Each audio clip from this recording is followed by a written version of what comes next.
திங்கள் பகவான் திருமுகம் காண அங்கு கற்பக பெருமான் தொப்புள் குழியில்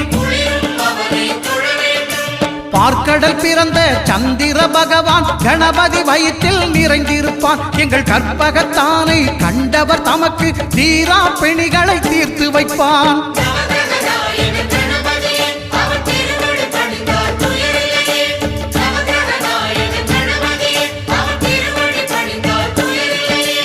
ஒன்பது கோளும் ஒன்றாய் காண அங்கு கற்பகம் என்னும் கடவுளின் மெய்யில்